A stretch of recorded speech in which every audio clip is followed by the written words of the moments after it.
801. Huh. John on tonight? I love you, chat. You guys are great. And we are live. Welcome to Talking Heads, everyone. Episode 188, your once-weekly live show for the latest in beer and tech news. I'm Jeff. I'm Rhett. Welcome to the show, everyone. Thank you so much for joining us on this Wednesday night, or in podcast form over on Anchor.fm, or wherever your favorite podcasts are found. If you've never seen the show before, we talk beer, we talk tech, we talk games, pop culture, entertainment, and tonight, definitely some Star Trek. Happy Picard Day, everyone. This is a PG-13 show in both language and content, and all super chats are read on the air so long as they meet those criteria. If you're drinking along with us, alcoholic or otherwise, let us know in the early show goings and we'll give some shout outs as we go along. And last but not least, if you'd like to take part in the super secret chat or the even more super secret after party, think about joining the I can't say Patreon and float plane in the same word. It doesn't work. Either joining the float plane or Patreon. Links are down in the video description. As a bonus, you'll get exclusive access to my Discord server, where you can chat with myself, John, Rhett, Steve, all the hosts from Talking Heads, and keep the party going all week long. Welcome to the show, everyone. How's it going, Rhett? It's going pretty good. Glad to be back. No longer joining us from out. Purgatory, it seems. Yeah, I've upgraded. Purgatory adjacent. They decided to let me keep some of my belongings. So we're coming up in the world. Good deal. I'm excited. Good deal. Maybe even next time I'll have something fancier on the wall. Yeah. Like maybe like a picture frame or something? Yeah, or do we not want to get ahead of ourselves? I don't want to rule anything out, but I don't want to get your hopes up. Okay. So. That's fair. I've owned a couple of homes now. I know how long that process takes. Yeah. There's still like 2 rooms in this house that I'm going, oh god, I don't know what we're ever gonna do in here. Like we had like all these grandiose plans, and then it's like, screw it, just like put all the extra furniture over there. Yeah, call it a day. I've definitely given up on some of my dreams, but that had nothing to do with homeownership. That's just every day. But yeah, one of these days. And in case everyone's wondering, we are meeting again same time next week to continue this therapy session. So yeah. And how does that make you feel? How does that make you feel?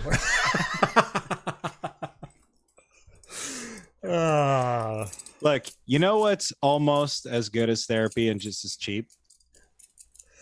What's Beers. that? Beers, yes.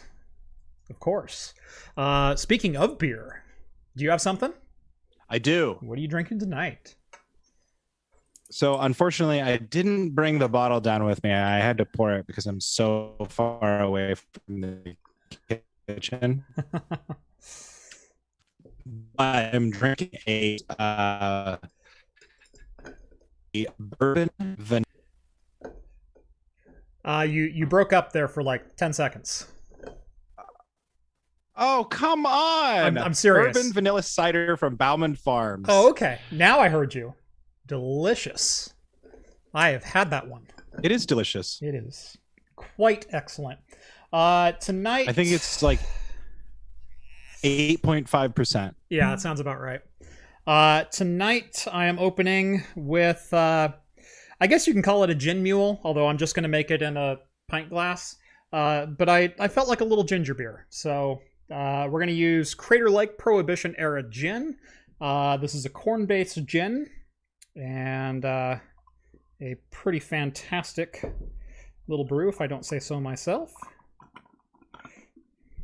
Get that down over the ice ball here. It's all I had for ice down here was my giant balls. So. Yeah, you did. That's right. There's that. And where did my lime go? I have a lime. Hello, lime. Oh, I left it on the counter. Dang it. How dare you? Well, my beer is delicious. My cider, rather. You can't really taste the bourbon, but you got that bourbon barrel thing going on. Definitely blends well with the vanilla, though. It's very smooth cider. It's good.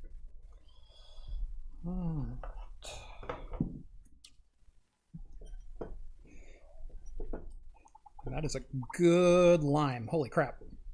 I think I just got about a full ounce of lime juice out of a half of a lime. Like, and it's still going. That was crazy. All right. And tonight we're using Reed's, which is a pretty solid ginger beer. I love Reed's. Yep. Reed's, Fever Tree, Cock and Bull. There's so many good ginger beers out there. All right. There we have Gin Mule. So, figured finally got out, put some miles on the Z car today.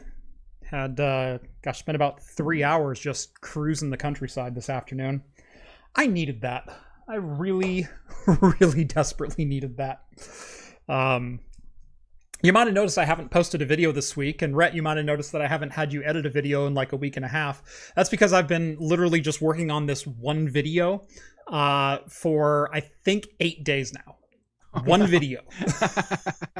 It's a subject matter that you all will know what it is. It's the vGPU again, diving back into the cloud gaming server to some pretty phenomenal results this time around.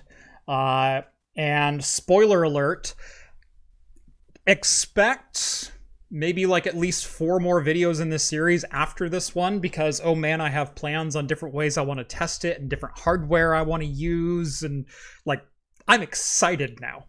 But yeah, this has been an endeavor to get it to this point, and I actually went through and reached out to some people both in the community as well as the tech community, and because there's some sensitive subject matter in this one that's a little, you have to address it, and if you don't address it in the right way, someone's going to get ticked off. Someone may get ticked off depending on who at NVIDIA watches it, but I tried to do it in a way that was not tick-offable, so to speak, but I very may well be blacklisted from NVIDIA after this one goes live. So look forward to it. We're in the final stages of getting this one done. I'm hoping either tomorrow or Friday this video will be released, and then expect potentially up to 3 videos next week. So, Rhett, clear your schedule. We're gonna roll out some content next week. See, when I don't get videos, I try not to look a gift horse in the mouth, because it's like, you know, on one hand, it's like, okay, here's a break. But the moment that I take it for granted, the videos just pour in, and all of a sudden I'm behind, and it's, oh God. Huh. I just got to disconnect and reconnect OBS, and Rhett's down to like half a frame per second. Does anyone know if there's solar flares going on right now? Something. Man. Hopefully we'll get Rhett back. I still kind of see him. I think Rhett may have returned to purgatory. All right. Well, we'll hopefully get Rhett back shortly. I hope. Maybe. Awaiting his return. Terminator is back. Yeah. Rhett got caught downloading Windows 11. Oh Lord, the tubes. Yeah, the tubes are definitely being clamped. Either that or NVIDIA's coming after me and like killing my NVENC or something like that. Who knows? Anyway, hopefully we'll get him back very shortly.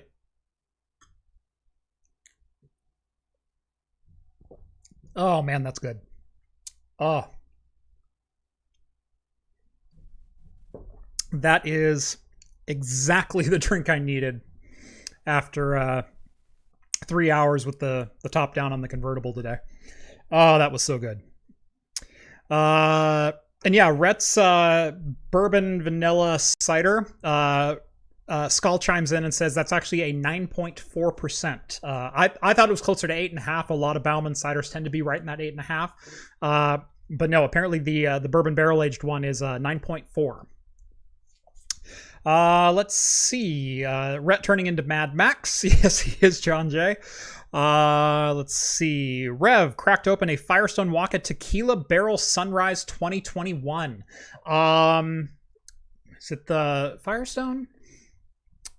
No, my Firestone's a different one. I have a 2016 Firestone in my fridge, and then I've got a Sierra Nevada Trip in the Woods barrel-aged agave spirit that I've been looking at a little closer and a little closer as the days go by, going, I need to open that one soon because that one sounds really good. It's a tall bottle. It's a full 28 ounce bottle, so a bomber and a half, and I think it's only 6.4%, so it's not terrible. It's something you could definitely, drink in an afternoon by yourself. Let's see what else we got. I'm Soup. Okay, world peace. Let's see. John Jay is trying out a Flume Double IPA from Battery Steel Brewing. And we've got a Cleveland Underground bourbon whiskey finished with black cherry wood over here from Michael546. Excellent. That sounds really good. And it sounds like Rhett might be trying to ping me. Oh, blue screened. So what's really funny is when Rhett was dropping out, I actually got a notification that OBS disconnected from the YouTube stream while Rhett was also jittering. So I thought it was me, but apparently it's all Rhett. So who knows?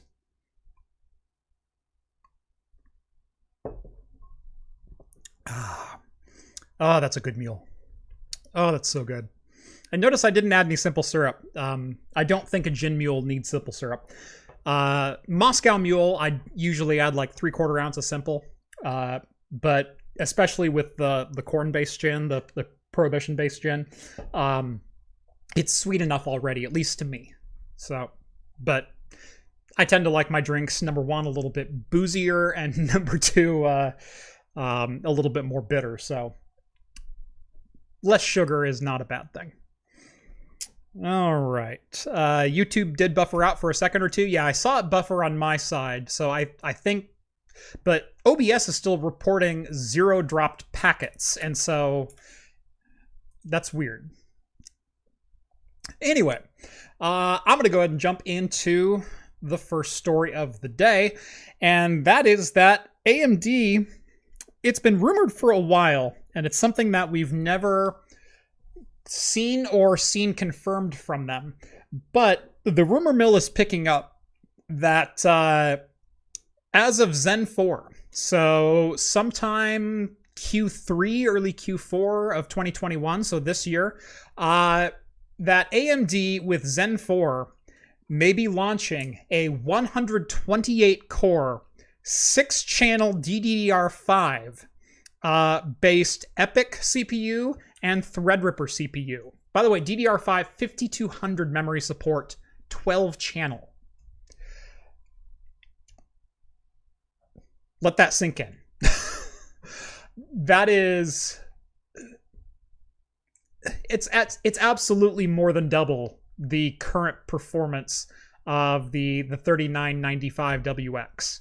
Because I mean, remember, the 3995WX is still a Zen 2 CPU. It's not even Zen 3. It's not even the 7 nanometer goodness.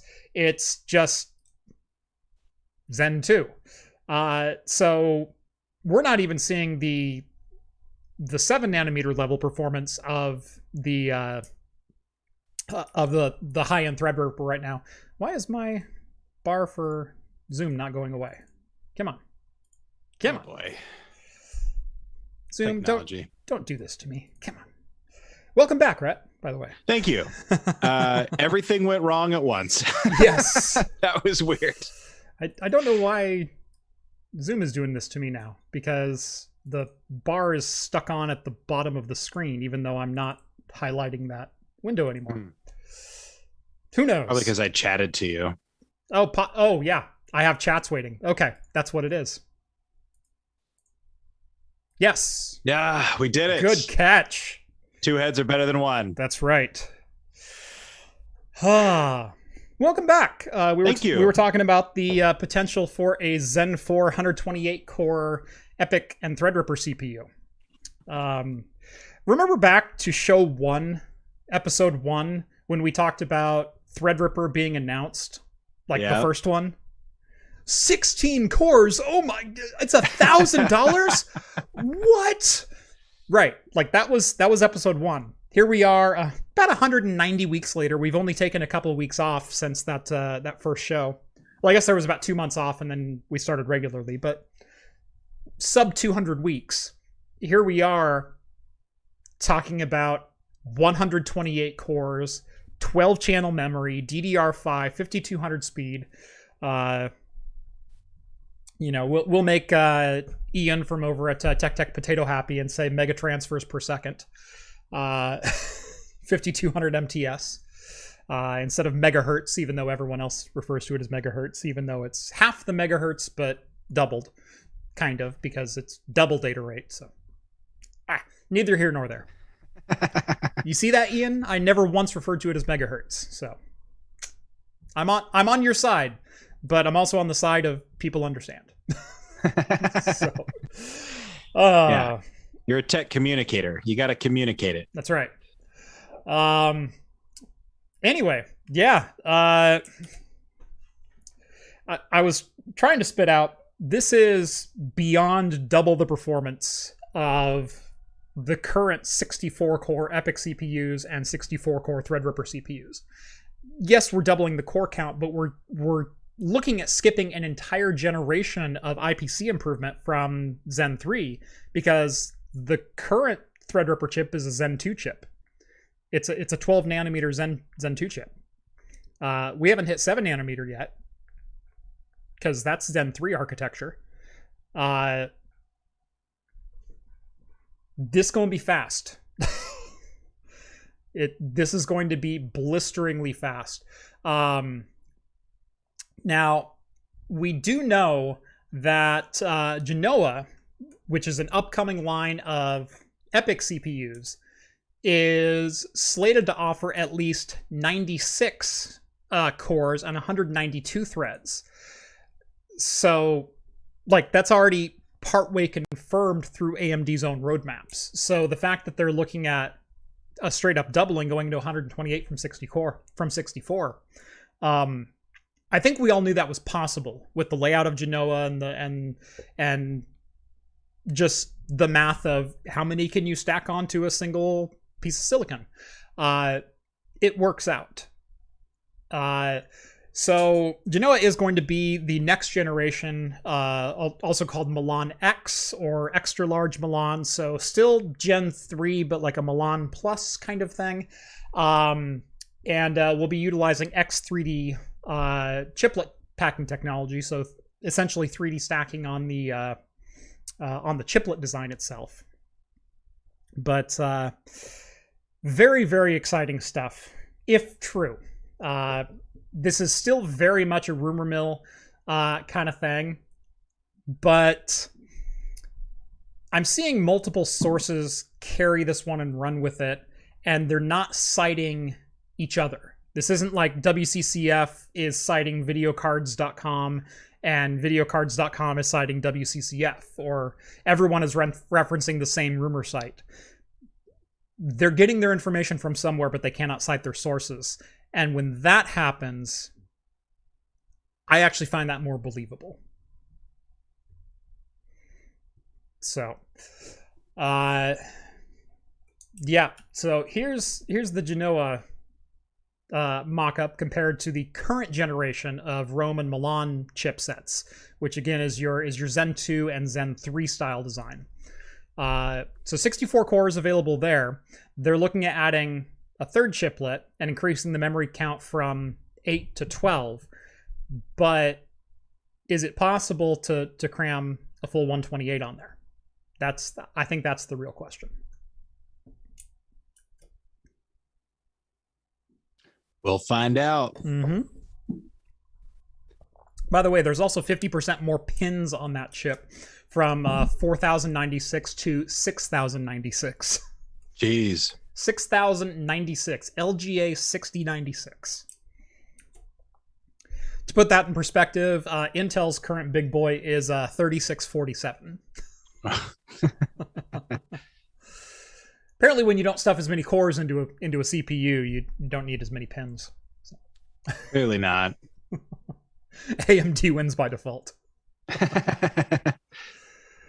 Genoa is also supposed to be on 5 nanometer as well, so we'll see what happens there. Yeah, should be very exciting. All right, moving on. AMD also announced today, this happened today, a brand new RX 6900 XT. It's a design that we've seen a couple of times. Well, not necessarily this exact design, but we've seen AMD come out with all-in-one water-cooled designed cards. So this is a new RX 6900 XT. Does have a slightly higher boost clock by about 235 megahertz from 2015 up to 2250. Also slightly higher memory bandwidth from 16 gigabit to 18 gigabit. And also uses 30 watts more power. However, the number that went up that might be questionable to some is it's $825 more MSRP. Remember, the 6900 XT is a $1,000 MSRP graphics card. Now, we all know they're not selling for that right now, but I have it on fairly good authority. End of July, I'm starting to see an end of the road, a light at the end of the tunnel that turns out not to be a train for the graphics card market. I'm seeing some people that I know that are pretty enthusiast miner people starting to dump inventory for lower than eBay prices. I'm starting to see quite a few things. I'm actually curious as to why I haven't seen more card dumps yet, but I am starting to see it. But this is just a 6900 XT with slightly higher boosting. It's an $825 all-in-one liquid cooler. It's 120 millimeter. Like, that's legit a $40 cooler. That's all that. It's $40. Guaranteed it's Asetek. I guaranteed. I can't believe this one's not a rumor either. This is an official announcement.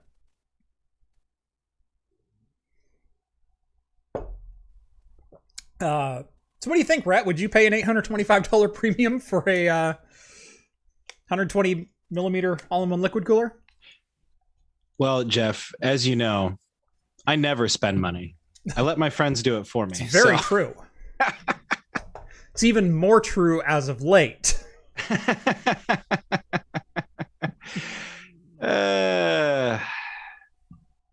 I say? How's that rig been treating you? Well, up until that freaking blue screen of death just, 10 minutes ago. Great. See, I knew you were going to badmouth me in advance, so I... Yeah, kill switch. Yeah.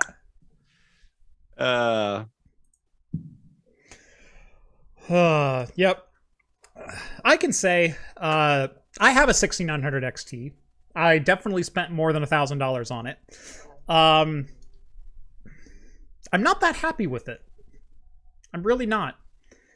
Gaming performance is fine. Overall stability and performance in Premiere and other tasks that I do, boy, I have not been overly satisfied with it. It's kind of hard to say, like, I spent $5,000 on a PC and I'm not happy with the performance. Like, it's hard coming to grips with that sentence, but that's kind of where I'm at. Like, I've had stability issues, I've had driver issues, I've had crashing issues, I've had all kinds of different things. The memory isn't working to the speed that it's rated to work at. I've got 3600 megahertz memory in there, 128 gigs of it. Yet it's dual rank memory, but it was still supposed to work, and it doesn't. I can get it at 3200 megahertz, but not a single megahertz higher. Yes, I said megahertz. So, because that's what the motherboard refers to it as. So, sorry. Take back what I said, Ian. I'm on board Team Motherboard here. He only watches the first 10 minutes anyway. So he watches me act like a robot and then bails. and then cuts it. Yeah. Oh, this guy again. He's like, great. Right. Here we go. Exactly. No wonder they call him Sweater Vest. They call you Sweater Vest, and I'm wearing the flat top today. I know. It looks good, too. Looks good. Thank you. Suits you. Suits me a little bit better than I wanted to admit, but... Well, here's the thing, everybody's got the jokes about the hipster hats and all that, but it's actually like it's a classy hat. You know what I mean? Like the problem that I have with sky pieces in today's day and age is that the ball cap is way too popular. Now, I'm known for wearing a ball cap. Oh, right? I have stacks of different baseball hats, and I'm known for wearing one. Yeah, I've had the same one for 15 years, and it's in every photo of me on social media. But the ball cap, it's not a classy sky piece. There are so many classier hats, and the flat cap, the patty cap, things like that. Like, It takes a simple spin on the hat and makes it super simple and awesome. I'm very much a hat wearer. Like, I have all kinds of different ball caps and other types of hats and whatnot. I even have a pretty giant, I don't even know what style of hat you'd call it. My daughters call it my cowboy hat, but I have it for like when I have to... What do they call those? A Stetson or whatever? It's not a Stetson. It's different from a Stetson, but it's a larger brimmed full 360 hat. My daughters call it my cowboy hat, but I wear it when I'm working on the property out in the rain, and I wear glasses, and it's functional. Like, I can wear my glasses and not be constantly wiping them off or have to take them off and be half blind. So, but now it's not a 10-gallon skull. Thank you. But yeah, I have a number of different hats, but this hat I like because it doesn't matter what shirt I'm wearing. I can still wear this hat. Where if I put on a baseball hat and I have a polo on, or I have a button down or a plaid shirt or something, it doesn't work. And I like to wear hats, and I also like to have nicer clothes on from time to time. Well, and that's what's nice is that is casual enough to go with like a t-shirt, like with what you're wearing, or you throw on one of these bad boys because you gotta hit dinner with a client, right? And you still look classy AF. But yeah, I'd make the case that I wear a red ball cap everywhere, and I would make the case that it goes with all of my outfits. And I've heard you can't argue change my mind. But shut up. Just kidding. I started wearing that hat because it was a stupid hat, right? It's like when you start saying a word to like kind of make fun of it. Yeah. And all of a sudden it ingresses into your vocabulary and there's no stopping it. It's like when I started saying the word bro, I was like trying to make fun of people that said bro, and all of a sudden I was saying it earnestly. So true story. I bought this hat as a joke for a friend of mine, and then COVID hit and I never got a chance to give it to him. And I found it in a box months ago, and I just kind of hung it on the wall going, well, if I'm not going to give it to him, I might as well just like throw it on my collection of hats. Never wore the darn thing. I put it on once and took a picture of myself in it. And that picture has actually been my CES badge last year. Not 2020, obviously, or not 2021, obviously, but CES 2020. This hat was in my badge photo, and will be for some time because I love that picture. Yeah. But that's the only time I ever wore the hat until about 2 weeks ago. I was like, I think I was wearing one of my plaid shirts, and I'm like, I want to wear a hat. We're going out. It might rain today. I want something to cover up my glasses. So a baseball hat's not going to work, and I'm not going to go change. So I just threw this on, and I walked outside, And I asked my wife, so how do I look? And she goes, you look like a hipster straight out of Portland. Yeah. And then I corrected her and I said, well, you realize I did quit my full-time job to review cocktails and beer while making videos about computers in my basement. Yeah. I know what I'm about. But Jeff, I bet you also look like a total badass when you wear that in the Z car. I did, in fact, wear it in the Z car today. And I felt kind of like a badass. Yeah. I mean, seriously, yeah. You just imagine you ripping across the Italian countryside wearing that hat. You know what I'm saying? Yep. Oh God, yep. Yeah. No, I drove through some of the west side highway, so not I-5. I was on the west side, cruising up and down, and just zipping along the countryside. Beautiful vineyards. You look like you got some sun today. So a little bit, yeah. I feel good though. It was the right amount of sun. Do I wear driving gloves? Not most of the time. Yeah, just not most of the time.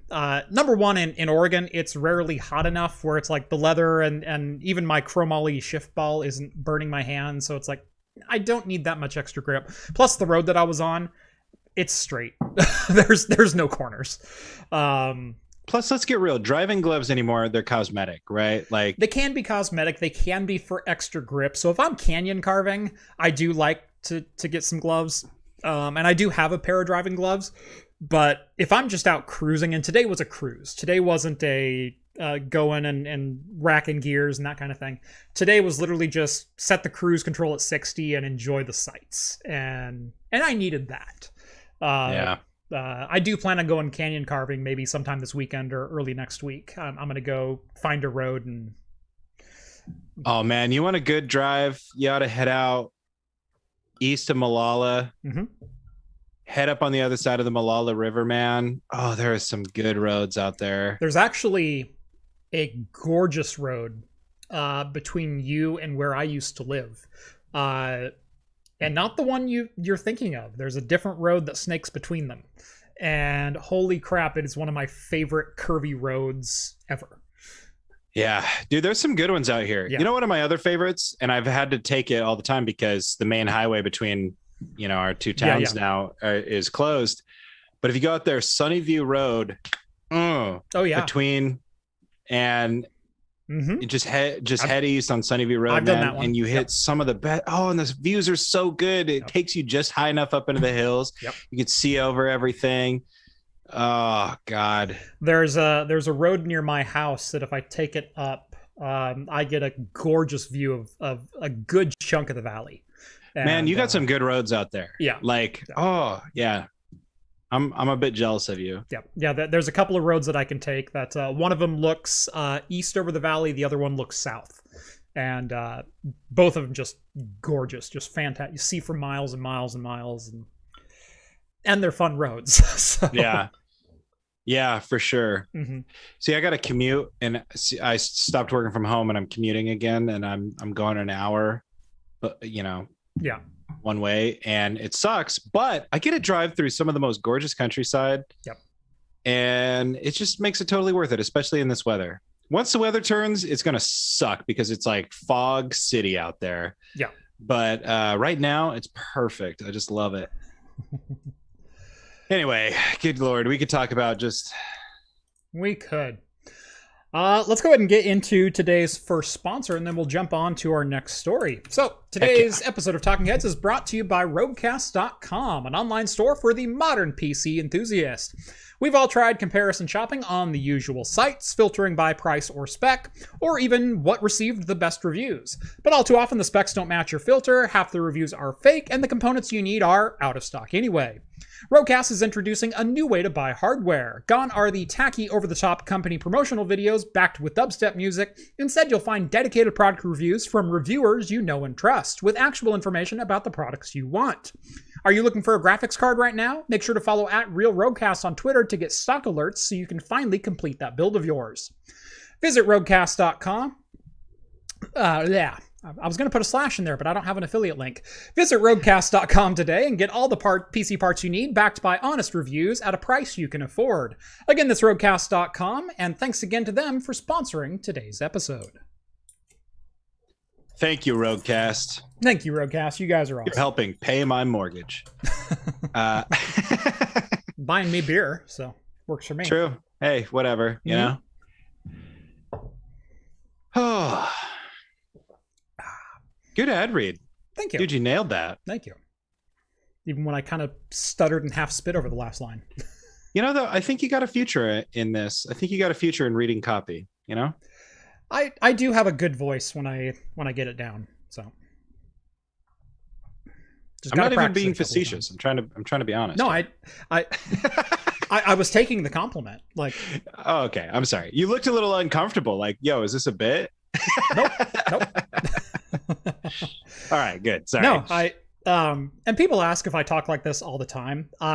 Sometimes I do. Sometimes I have a radio voice that I will use even conversationally. Other times I sound completely different than I do on one of these episodes. What you hear in a normal craft computing video is definitely not my conversational voice. It's rehearsed, it's scripted, it's intentional, it's inflections exactly where I want them and exactly the way the delivery needs to be. I'm very musically oriented, and pacing of speech is very much a thing that I really focus on in the videos. And in fact, when I was working with Rhett on starting to edit, I said pacing above video or visuals or anything else. If the sound of my voice is off, I don't care if the video's off. I don't care if the visual doesn't make sense. This is what people are tuning into. Like, visuals are secondary. Make sure you can follow me. So. Yeah. I mean, hey, sometimes there's videos where I have to edit just from audio alone. So. Mm-hmm. And then I hand it off to Jeff and I go, hey, make sure it looks okay too. That's not even a joke. That's happened once or twice. And and I feel like those always turn out way better. Yeah. I don't know what it is. Right. But yeah. Yeah, for anyone looking at starting a YouTube channel or even a podcast or reading copy or radio or whatever, practice your timing, your pacing, your inflection of words. Practice getting a voice that sounds very comfortable to listen to. And it's really difficult to critique yourself and your own voice because everyone hates the sound of their own voice. But anymore, I've actually, even when I'm live shooting something, I've learned to listen to my voice and know if my pacing was correct and know if my pronunciation was correct.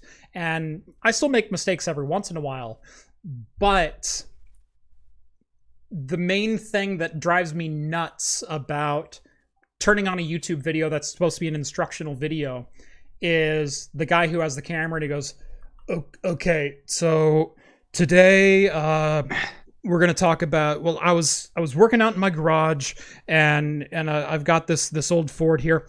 No. Information. So today I'm working on my Ford F-150. It's a 2007 and we're doing an alternator replacement. Give me the information I need. Yeah. Don't tell me the story. Dude, I watched the video. But if you can tell me the information that I need in a story, that's even better. Yeah. But I watched a video the other day because I couldn't figure out why the hell my dome lights were on in my Jeep. Right? This is a stupid problem to have, but like it's like a third-hand vehicle, like the owner's manual isn't actually the right owner's manual. So it didn't I was like, why are these lights on? So I watched this YouTube video and it was like a 3.5-minute video. And all of the information I needed was in the last 19 seconds. And the rest of it was him telling it like, oh, the dude came in the shop and like the dome light was on. So here's how and you wouldn't think like where it is, but it was where it was because, well, that's what Jeep does when they're making things. I was like, oh my God. And he like did all these extra steps. Like he turned on the Jeep. He did all this. And I was like, at the end of it, it's like, why did he turn on the Jeep? Why did he do that? Why did he do this? All you had to do is show me where the switch was. Right. Yeah. Yeah. Make your video or make your whatever you're talking about a specific point with a specific end goal, and try not to meander unless it is directly related to that end goal. Yeah. And make it focused. Or, unless you're me writing a script about Morrowind, you just let it go a little bit and then you come back and you talk about How much am I going to have to dial you in on this one? I feel like you're at 17 pages already. It's pretty long. It's pretty long. Last time we talked, I was at, I think like 3,300 word script, which like is a lot. I don't know how, I haven't like, timed it out spoken, but it was, that's like 12 pages. Minutes or no, hold on. It's 12 pages double spaced. But anyway, it's gonna get trimmed back because that's good probably editor. Close to 14 to 16 minutes of scripted voice. But at least at my pace, which tends to be slightly fast. So I tend to be pretty fast too until I'm reading words that I wrote, and then I'm gonna just like really lay it on thick. No, it's going to get cut. But yeah, I just keep adding stuff. And I'm like, they don't need to know this. I'm like, well, just in case, I'll write it anyways. So I think last time I told you I was at 3,300 words. And I think last time I looked at the script, it was like, I think I'm at like 47 or something stupid, which is insane. Oh, God. Do I have a word count on my... Hold on. I'm gonna look up my word count for my VGPU script that I just read. Oof. Which is one of the longer scripts that I've written in a long time. You're going to be glad I didn't give you this one to edit because it was an hour and 40 minutes of raw video. like I apologize to Rhett when it's over an hour. Like it was an hour 5. I tried to cut it down to 40. I just couldn't quite get it down, or I was live playing some of the words, kind of workshopping some stuff. So this one's a little bit longer. I'm sorry. This one was an hour and 38, and it was dialed like most of the time. So that's good though. See, sometimes they get over an hour, and I'm getting much better at just like, okay, this is where I need to go with it. This is where I need to go with it. Yeah. Some videos that used to take me hours to like peruse through now take me, an hour, 90 minutes maybe. It's good. You don't have to apologize.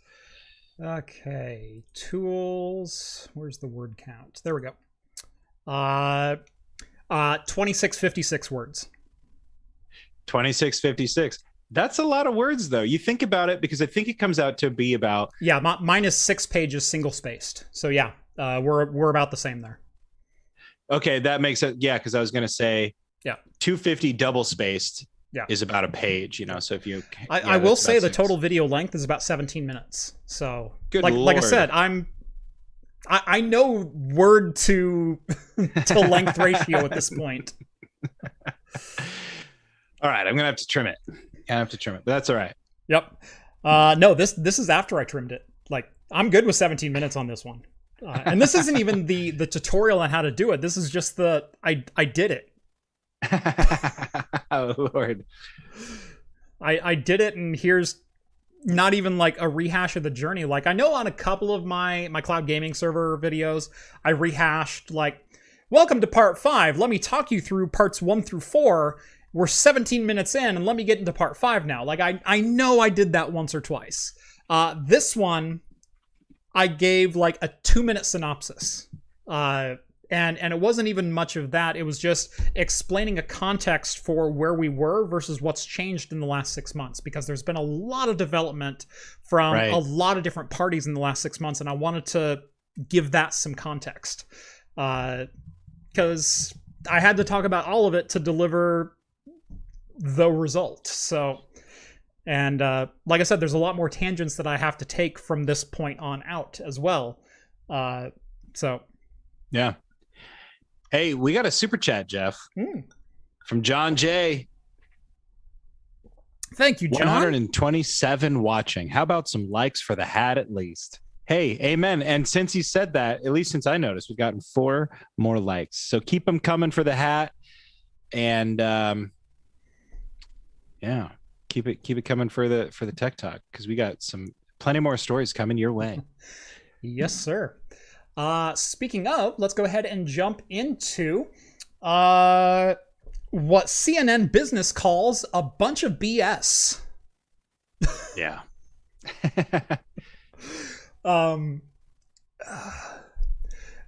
David Goldman, CNN business writer. This is internal. This is a 100% in-house article that was written. we're talking about Windows 11, and the operating system hasn't even officially been announced yet. However, we do know it's real. We do know it's called Windows 11. I may or may not have test run it already. There was a leaked copy. So first there were some screenshots that leaked out, and people went, "Oh my God, it's just a Mac." And kinda. I will say it's vastly different from a Mac interface, although there are some visual similarities. It is not a Mac OS version of Windows. Like, let's put that to bed. Yes, there's rounded corners. Yes, it's a little bit brighter and more playful and whatnot. They changed a lot of their logos. They changed the look of the taskbar. They changed a good number of things. But David Goldman, you are claiming that Windows 11 is a bunch of BS, and here is why. Well, first off, Microsoft said that Windows 10 was going to be the last version of Windows ever. So what the crap is this with Windows 11 just 6 years later? It's a major revision. I don't know if you speak versions or not, but it's a new revision. Yeah, my favorite quote from this is, "We can only assume Microsoft got bored." Right. No, sorry. We decided that, after 6 years of people not understanding our update schemes, even though they were year.month that the updates were released, not only that, but our internal quality testing division was wiped away, and so we weren't making the updates on the schedule that we normally did, and so we had to go from the 1809 and 1903 to just the first half of 2020. That'll work. 20H1, 20H2, even though there was no 20H1. It was 2003, which wasn't released until 2005. It was too late, 2 months late. And then they went, well, rather than calling it, 2009, we'll just call it 20H2. So there's that. But here is his list of grievances. That because what we've seen so far of Windows 11, it doesn't feel like anything revolutionary. Okay. Do you know the underworkings of the kernel? Do you know of any specific, driver or code optimization, or I'm praying for code removal? Let's finally get rid of the 16-bit legacy BS that's been hanging around literally since Windows 3. If that's all they did is remove all of the janky, obsolete 16-bit code, I'd be thrilled. I'd be thrilled with this release. But we don't know yet. The only thing we know is what we can see. And what we can see is a visual overhaul. If it was just a visual overhaul, I don't think Windows and Microsoft would be claiming a large revision number like this. Yeah. Task icons are centered, giving Windows a decidedly macOS look. Don't freak out. You can change it to left justified if you're old school. The start menu ditches live tiles for pinned apps. Yeah, it's because everyone complained about live tiles. So they're getting rid of live tiles. And you're complaining that it ditches... Okay. We've got a new Windows logo with 4 equal-sized rectangles instead of the trapezoid that Windows has been using since the 2012 release. Or, just kind of the same logo, but on a slant, or not on a slant, or in a flag, or... It's been the same logo since 84.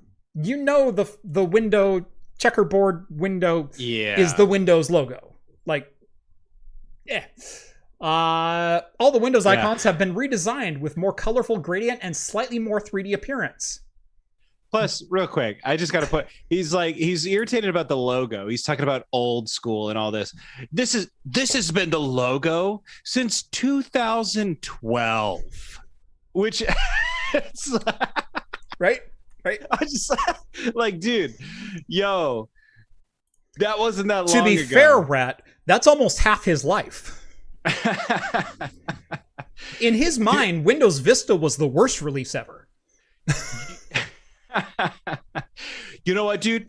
I'm irritated that they got rid of the logo that made it look all wavy and like it was moving fast, you know? Like, why didn't they keep that one? Who knew that design language changes over time? God.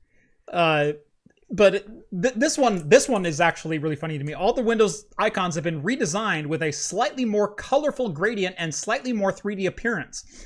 Yeah, you realize they go back and forth like every release, because sometimes 3D and like revolutionary is the in thing. And sometimes, we're going to go back to a flat and more simplified version of these icons. Because when Windows 95 came out, they kind of made them look a little 3D.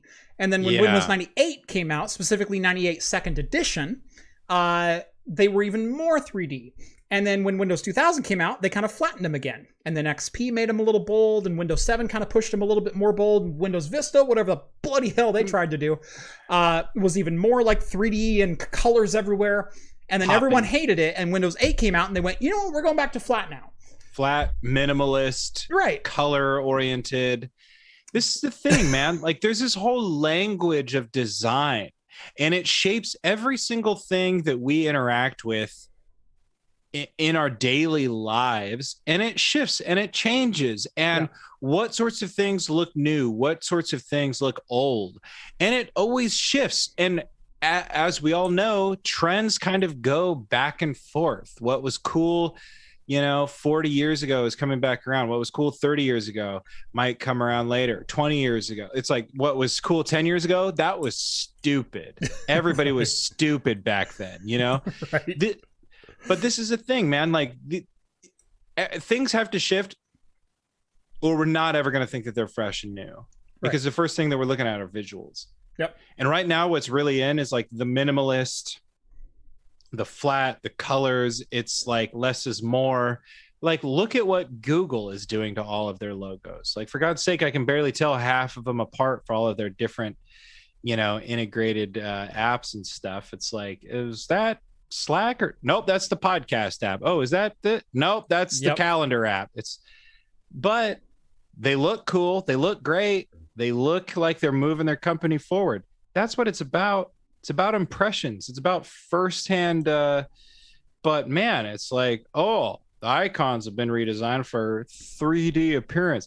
Well, 3D is like a thing, right, that like people like. Maybe not you. Right. So this is great. So kind of continuing on, like, he has a full list of grievances here, and they're all about, the windows have rounded corners now. Rounded corners. Who wants rounded corners in there? Oh, wait, I specifically added rounded corners to our LCARS layout because everyone complained about the sharp squares that I had. Even this window has rounded corners now. Like, it looked more attractive than the square boxes that I had. Well, we've all seen Battlestar Galactica, and we know that they're going to cut all of the corners off their paper. Right. So there's no more 90-degree angles. Exactly. Yeah. Squares are but an illusion.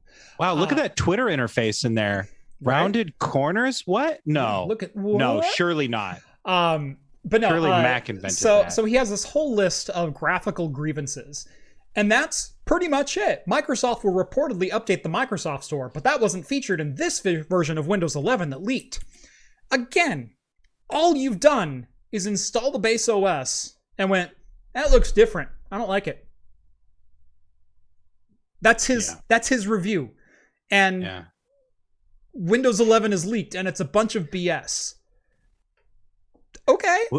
Windows 11 is bringing back the startup jingle. Mm-hmm. Missing since Windows 7.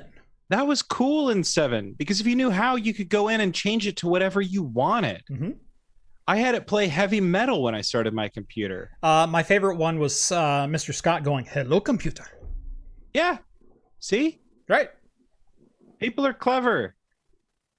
Anyway, I'm upset about this. We had a startup jingle on my LC2 Macintosh. That was the Wizard of Oz going, "I am Oz, the great and powerful." And so every time you started the computer up, our Macintosh would do that. After the chime, cool. so you get the Macintosh chime, and then it would start loading Finder and OS 7.6 and whatnot. And while it was doing the plugin booting, or extension booting, I believe is what they called, so firing up all the extra programs that come with it, I am Oz. Yeah. Yes. That's dope. Yeah, that's how old I am. I had an LC2 Macintosh. With a quote from an old movie. Yep. To be fair, Really the quote old. predated the movie or the computer by like 20 or 30 years. But yeah. Yeah. CNN, this article is BS. I'm just going to come out and say it. Now, what I will say is there was some speculation, and I've been on this bandwagon as well.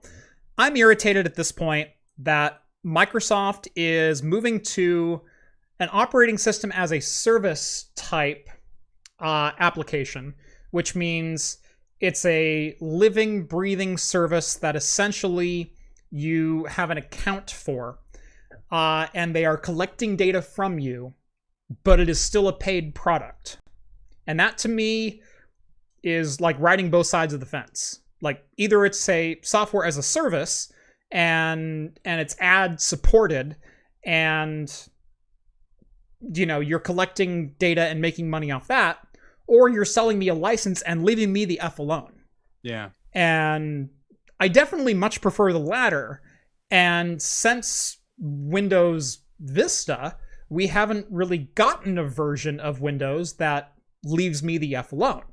Now, there was some speculation coming out that, well, maybe Windows 11 is going to go the as a service route. Maybe it's going to, open with or do away with all the dozens of SKUs and complicated everything. Nope. So one sec. I'm pulling up a couple images here. Should have had these already done, but Yeah, you should have. yeah. All right. So, like I said, I may or may not have been toying around with this ISO wherever I got it from. Who knows? Yeah, they definitely didn't reduce the number of SKUs. So here we have Windows 11 Home. Windows 11N is still apparently going to be a thing. The App Store only variant that I've never even seen installed in the wild, except for the ones that came by default on Surface, which everyone uninstalls and says, no, we still need other applications like, Chrome. So Windows Home N, Windows Home Single Language, Windows Education, Education N, Windows 11 Pro, Windows 11 Pro N. Oh wait, we're not done. Windows Pro Education, Windows Pro Education N, and then Windows Pro for workstations, and then Windows Pro N for workstations. Well, okay. What I can say is Windows Pro for workstations had better leave me the F alone. Period. Yeah. If you are Agreed. Selling it for industry, if you are selling it for professionals, if you are selling it for people whose livelihood revolves around the daily drivings of that PC and the applications on it, for God's sake, don't push WeatherBug to me in an unexpected update. Yeah. Like what happened this week. It's why you never update. Just take the security threats as they come. You also don't have that choice with Windows 10. So, yeah. Yeah. Yeah, not even including like enterprise SKUs. What are we at? 1, 2, 3, 4, 5, 6, 7, 8, 9, 10, 11, at least 12, 13 SKUs. At least 13 SKUs. Just on the consumer side of things. Well, Ugh, yeah, no.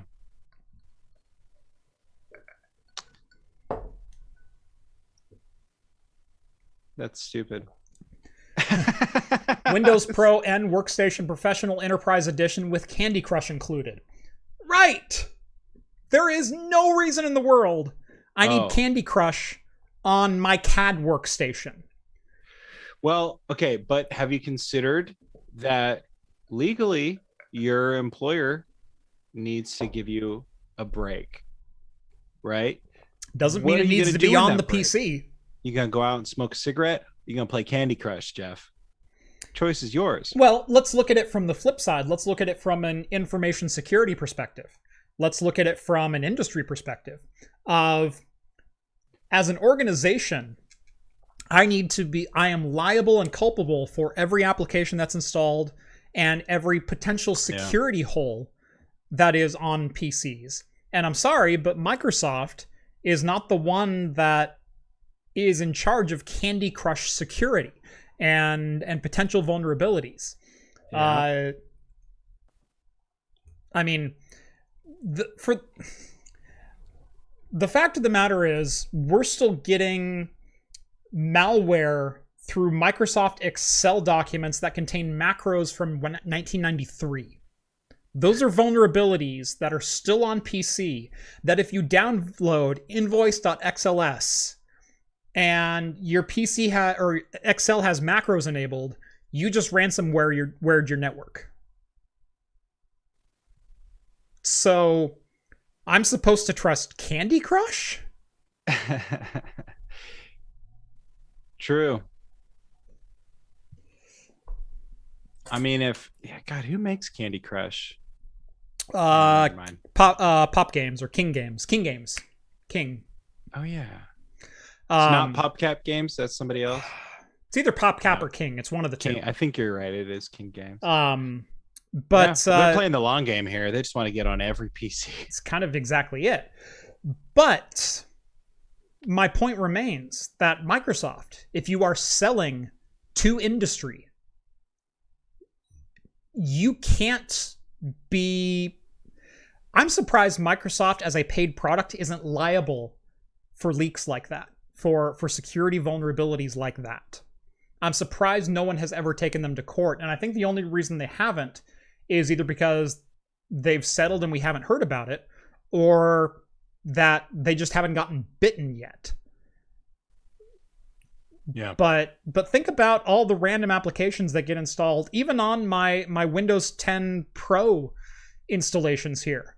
Not just Candy Crush, but all the weird fairy games and... Okay, first of all, they aren't weird, Jeff. I'm sorry. I couldn't even say that longer than a second. I know. But I mean, like Barbie's Castle Mystery or some BS like that gets pushed out to you from Microsoft. It's because of the EULA. Do you know a license agreement has no legal binding? Especially when it comes to vulnerabilities. And by the way, the EULA had better specify in them exactly what software they're going to be installing, not just a blanket statement of, we'll be pushing out random games to your start menu. Hope none of them break you. Because that would never stand up. I am not a lawyer, but that would never stand up. So, agreeing to arbitration, sometimes that stands up. But yeah, the amount of liability and culpability that, in my opinion, Microsoft puts on themselves by pushing this software, not just to home users, not just to like Windows free users, because I could understand that. I could understand if this was a non-paid service that Microsoft provided the operating system, kind of like Chrome OS provides the operating system and a browser, and yeah, you kind of have to deal with some of the telemetry that comes with owning a Chromebook. But on the flip side, you get Chrome OS and the browser and updates and everything else for free. versus the Microsoft way is to charge you $100 for a Windows 10 home license and then still deliver ads and applications on top of that and pull telemetry off of you. One of these two makes business sense to the end consumer. The other one says, and I'm really surprised I haven't looked up and seen the, well, just switch to Linux in the chat yet. I'm sure it's been there. I'm sure it has too.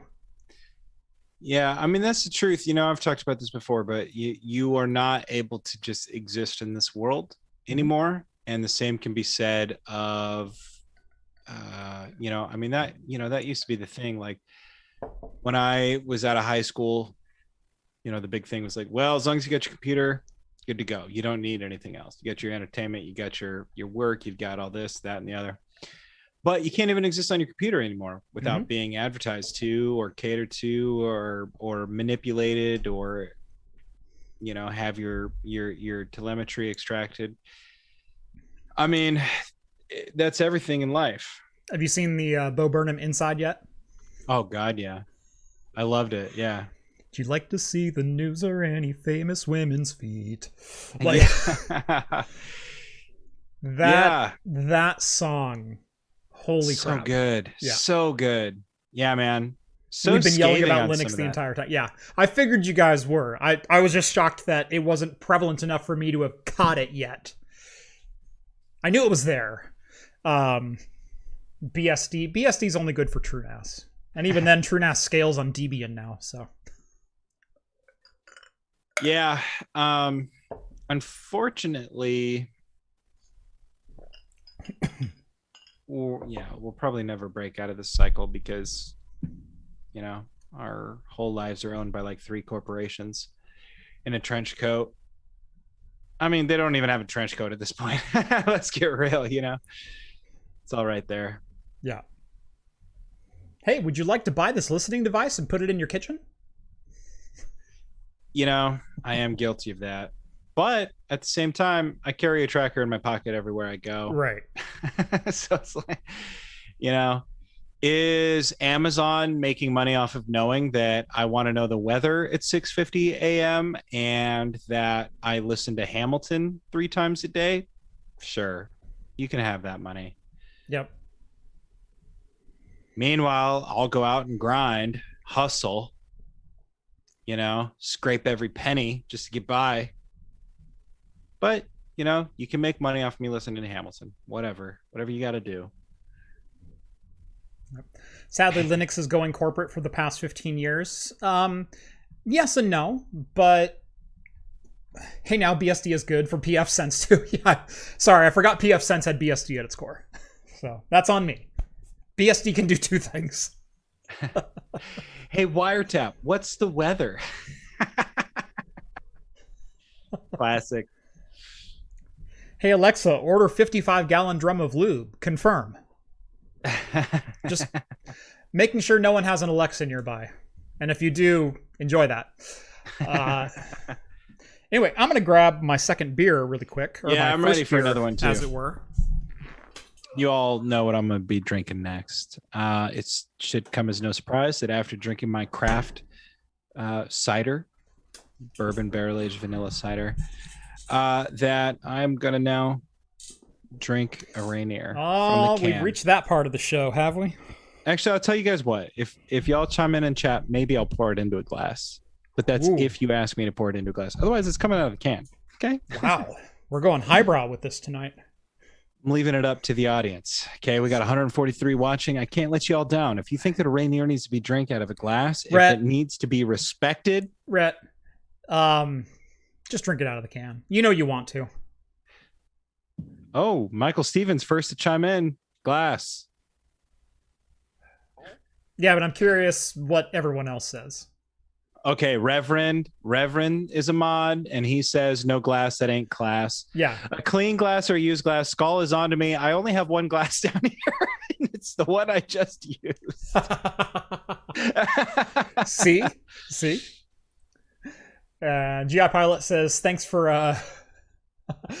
activating my Alexa. I disabled ordering, thankfully. Got one! Oh, here, Somebody says, Stein. American Cosworth. Jeff, were you the one to have sent that 55 gallons of lube to the Oregon Wildlife Refuge a few years back? I'm sure he's talking about Mal here. Yeah. All those guys got the, adult toys and the lube and all that. Funny. Classic. No glass, less dishes. They seem to be kind of 50-50 split. I know. That's kind of surprising. I expected a unified front here. Yeah, I really did too. We'll tell Half you what, glass, while you're debating whether or not you're going to sully a glass with a Rainier or not, I'm going to pour my first beer of the night, which is an Anchorage Brewing.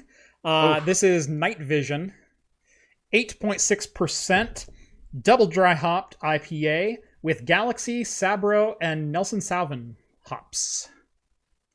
Yeah, exactly what I thought was in it.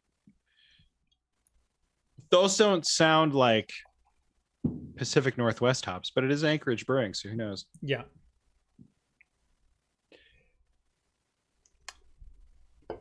Oh, yes. Plastic cup. Thank you, Cosworth. Appreciate that. Yeah. Ray, are you talking for him or for me? For me, I think, because everybody's still going about it. I would hope so. All right, you know what? I think the can wins. Sorry, y'all. I told you. You do you, Rhett.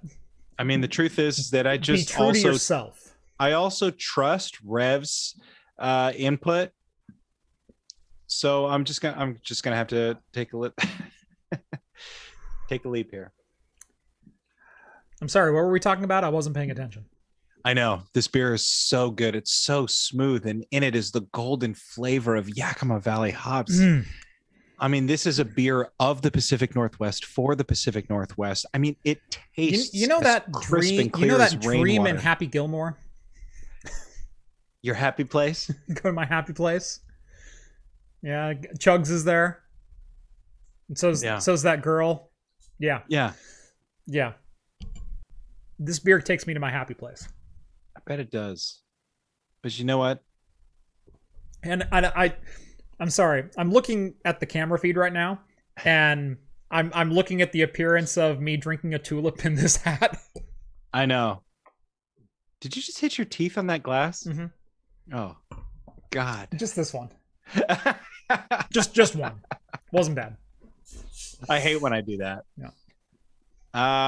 But have you considered how cool I look wearing this sweet business casual polo and a Rainier? It's like I Rhett, just got off work. Rhett, went down to the bar. You can't drive a 350Z convertible in that getup. No, I can't. I can drive a Ford Focus. Yeah, not going to be quite as badass, with the Rainier and the checker shirt. No. It looks like I got done hard day's work. That's more clapped out 280Z. Yeah, true. Fair enough. All right, we do have a little bit of beer news to get to. One story in particular. Boy, there were so many potential headlines for this one. The one I opted to go with is "This beer is the shit." John had 2 Goose, 1 cup. That was his submission. I'm really surprised Goose Island wasn't involved in this one. A Finnish brewery uses a Goose's finish to make beer. Oh, there you go. That's a good one. That has a few too many double entendres, but I think it works. Yeah. So a Finnish brewery is using goose poop in the fermentation process to make a stout. So yeah. That's the story. There we go. I mean, what else do you need to hear about the Finns this week? Am I right? I mean, right. These are the people that live in the frozen far north. Yep. Okay. Come wintertime, it's dark most of the day. So what they need is to have a foolproof way to collect the materials for their beer, because it's gonna be dark. You can't miss the goose poop. Now, it's everywhere in Finland. Now, what they're doing is they're not adding poop to the fermentation, but they're adding it afterwards. Right. Right into the can. Right. they're back sweetening, shall we say? I'm sorry. I have to. What they are doing is they are essentially smoking the beer the same way you would infuse smoke, but they're smoking the malt with the heat from the poop. Right. And then the malt goes into the beer. So it's kind of like when they smoke like a whiskey with like peat moss or something. Right. Yeah, it's a smoked process of the malt where they are smoking and baking the malt with the heat from the poop and then adding the malt into the batch. And according to them, the poop is used in a food-safe way to smoke malt to create a unique stout beer. The goose droppings are gathered from local parks where geese are causing a messy problem. Now the local parks get cleaner, and a special edition summer beverage is perfect for a picnic in the park. A true two birds with one stone type solution. End quote. Yeah, isn't that crazy that Finland is where geese go in the summer? Right? I should tell you that's where the north is, baby. See, they just kind of we're a pit stop on their way to and from. Right. I'm okay with this. This is cool. Yeah. This is the type of food experimentation that I want to see out of like eco-conscious and like community conscious companies and people and communities. Like this is right. This is cool. You know, I mean, there are entire cultures of people that have to burn poop, for lack of a better word, for heat, to cook food, to boil water. This is like another iteration of it, and no, it doesn't have to be done, but I would try it 100%. You know what? Energy's energy at a certain point. Right. There are a couple of energy producers near us that are garbage burning facilities. Yeah. And that's one of the main sources of energy in our area outside of, sorry, let me take that back. Not main, but supplemental energy sources in our area, because a good chunk of ours is wind and hydro. There's really no coal done here, but there is garbage burning. There's recycling plants and there's like natural gas. There's natural gas and some other sources like that. But one of the sources is burning organic matter. And it works. And the plant doesn't stink too. That's the cool thing. Yeah, well, they burn it with like plasma burners and stuff. Right. Like it's like super high temp. Yeah, what comes out of the smokestacks is literally steam. It's like, you can't even really see it. Honestly, like I drive past that smokestack all the time, and you can watch the garbage trucks go in and out of it all day, but you don't see any smoke. No, like I said, this is cool, and I'm a big fan of. Well, I'm a big fan of like pushing food boundaries in like an eco-conscious way. Yeah, and I think that like we're all going to have to get more comfortable with this idea sooner or later. And so like, why not sooner? Why not like a beer that's smoked with goose poop? Right. Who knows? It doesn't sound bad. Yeah, I agree. Yeah. I don't know. I could wax poetic on this here, but speaking of goose poop, we do have a second sponsor to get to. No, I'm kidding. We do have a second sponsor, though. Smoked goose poop. Sorry. I'm still working on my segues. Like, this is all right. Yeah. See, you can always win with like, what isn't smoked goose poop? The products and services of our sponsors. That's right. You know what isn't shit?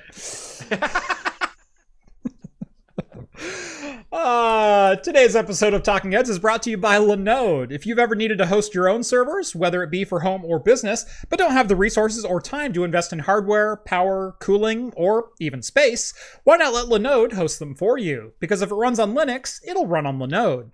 That includes the software from most of the tutorials on my channel, like how to run your own ad blocking and recursive DNS server, VPN gateways, your own cloud-based Plex server, and more.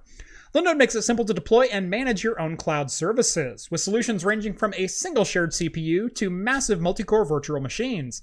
They even offer dedicated RTX 6000 GPUs for graphic rendering or machine learning.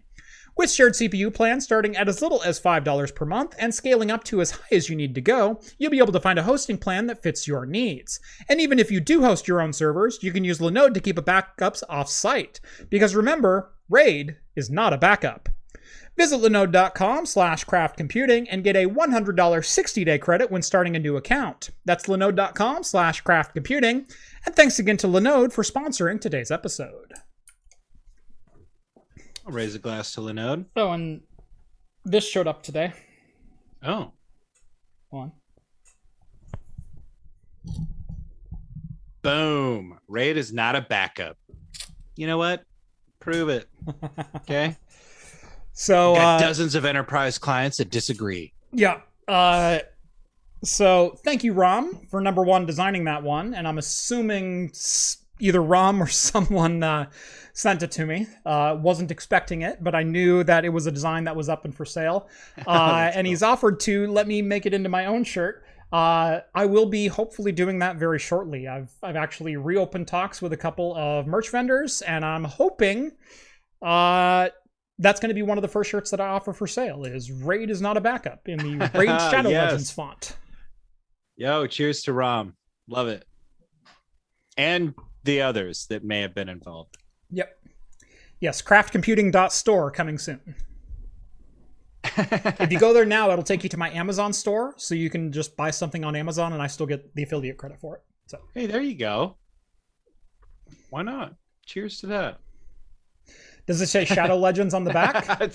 Nope. Nope, just RAID is not a backup. All right.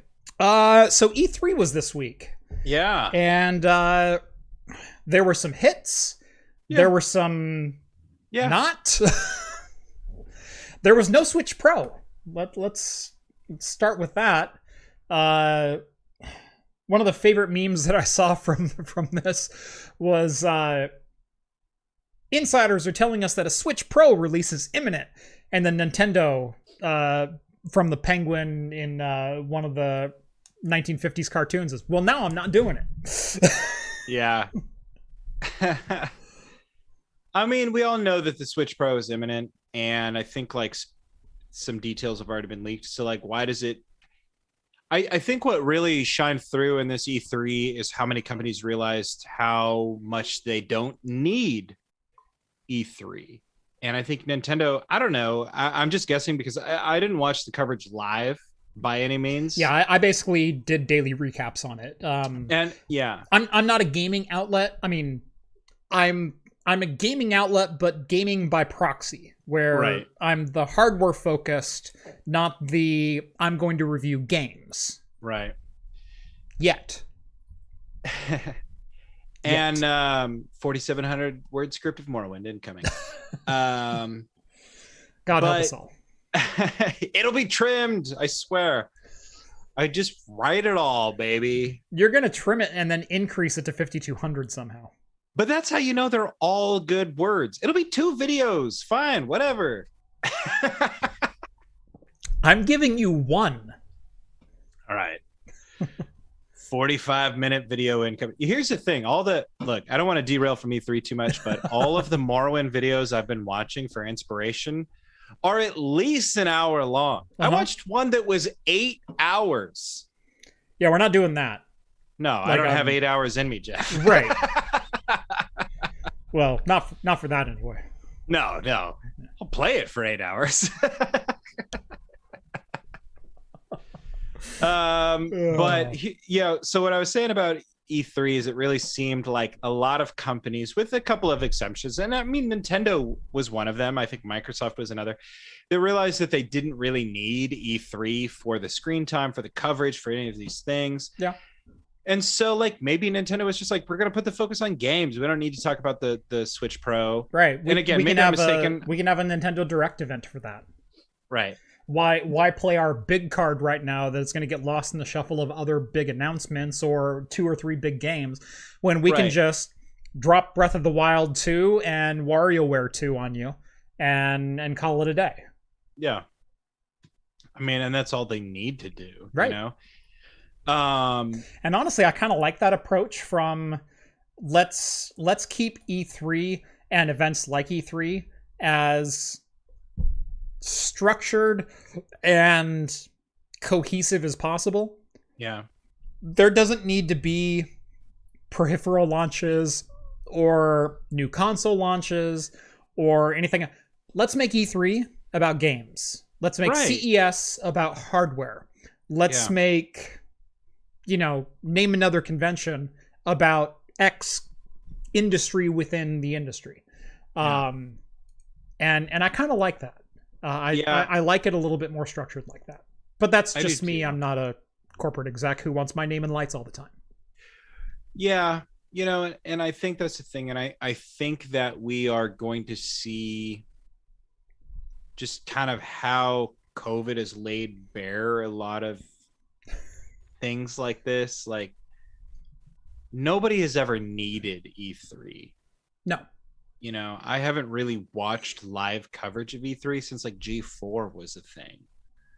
And even then, I don't think I needed it. Yeah, I think that might have been some of the last live E3 coverage that I watched as well.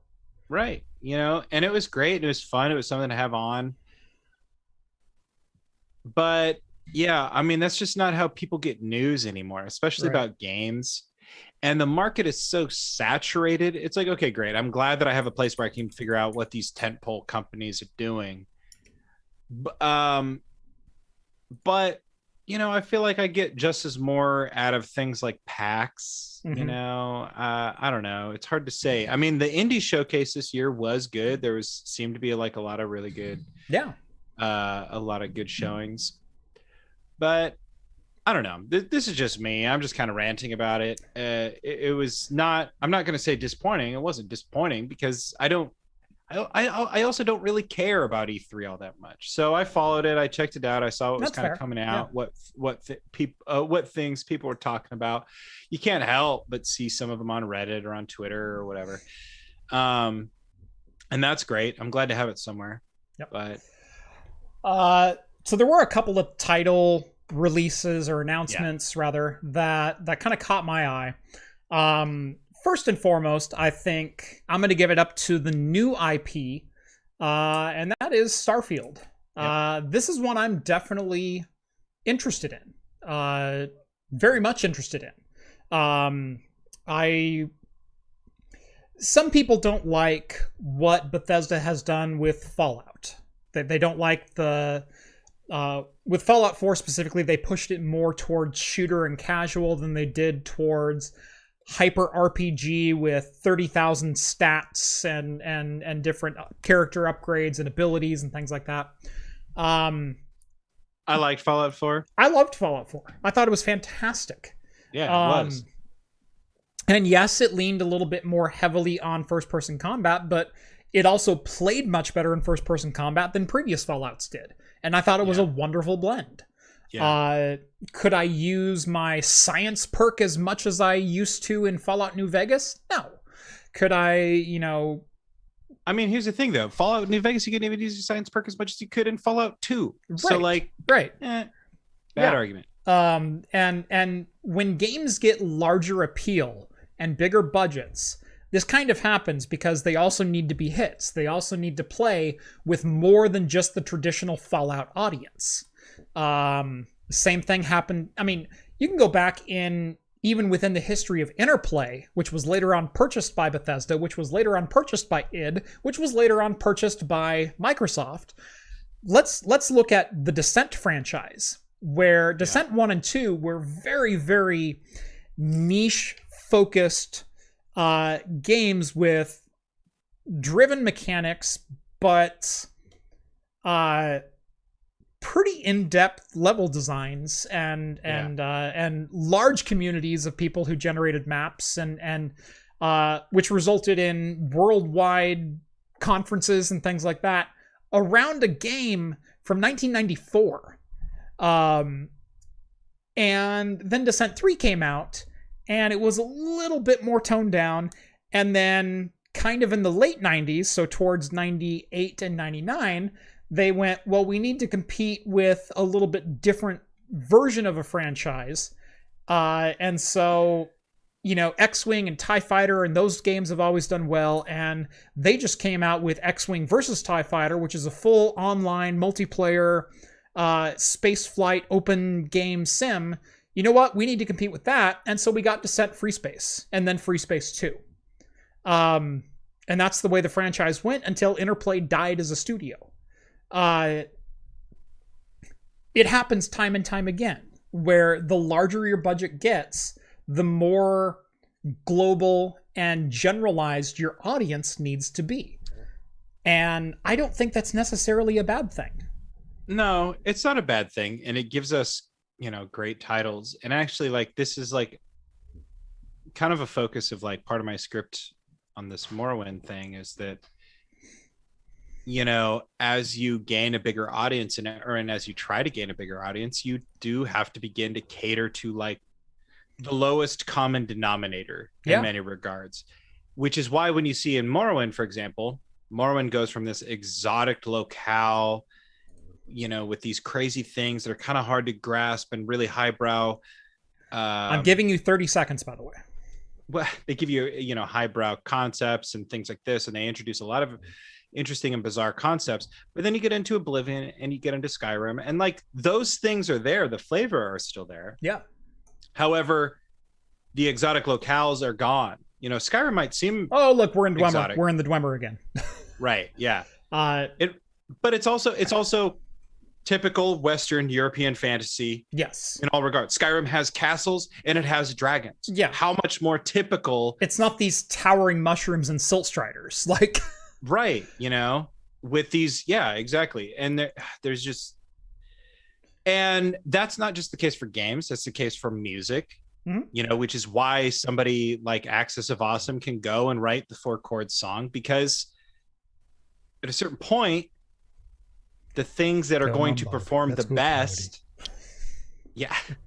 the things that are going to perform the best with the most people, they have to cater to the lowest common denominator. This is why movies go a certain way, books go a certain way, music, games, and it's not a bad thing because it kind of drives the market in many ways. I disagree with the like necessity of it, because I think that the best games that people are playing are the ones that are catered to a niche. I think the best music is the music that's catered to a niche, not just trying to hit or touch everybody. Right. Which is fine that that's out there. But the thing is, with niche things, you're not going to touch everybody. You're gonna touch your target audience on a little bit more deeper level. Someone said here, Fallout 4 was too dumbed down. Please make New Vegas 2, please. Why would you want to re-explore New Vegas? New Vegas has already been done.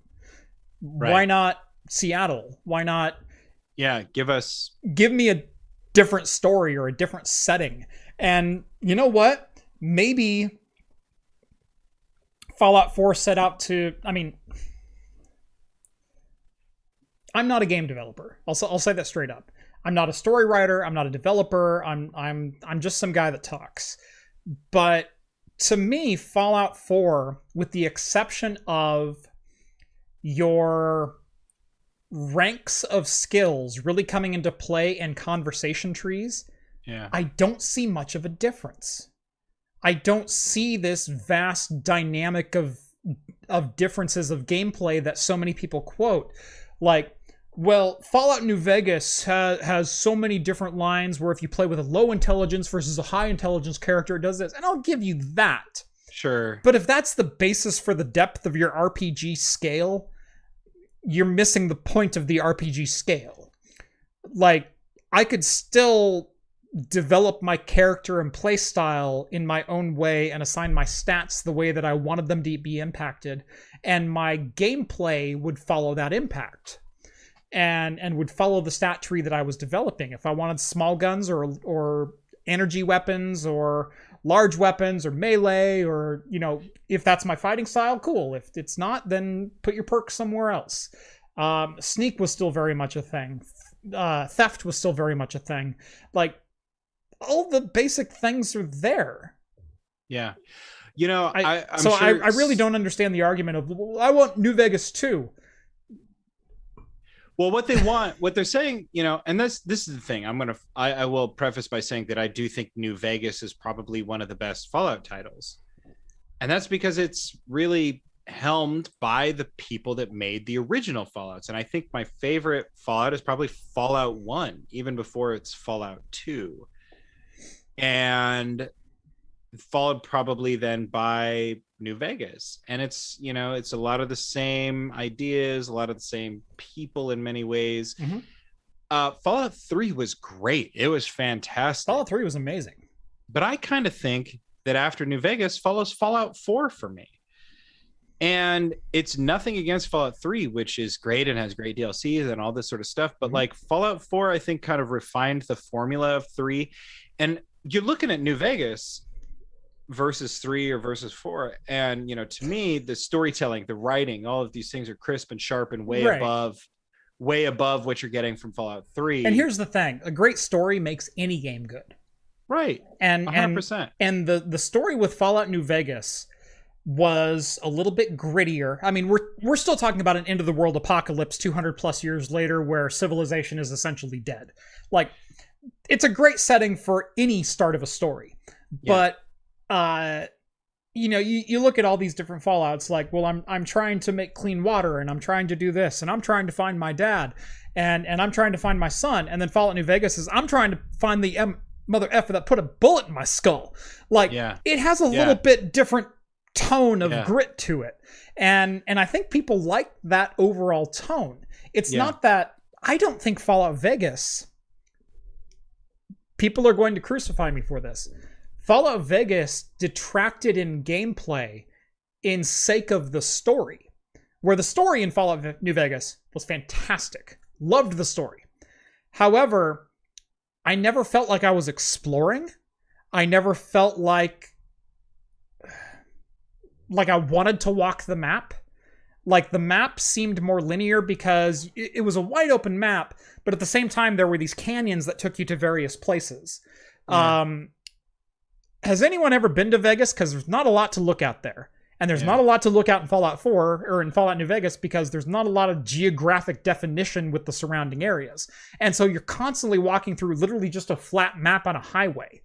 And whereas Fallout 3 and Fallout 4, I felt like I was constantly exploring new areas that were visually diverse from one another. And while the story might not have been as good, I believe the gameplay was better in both 3 and 4.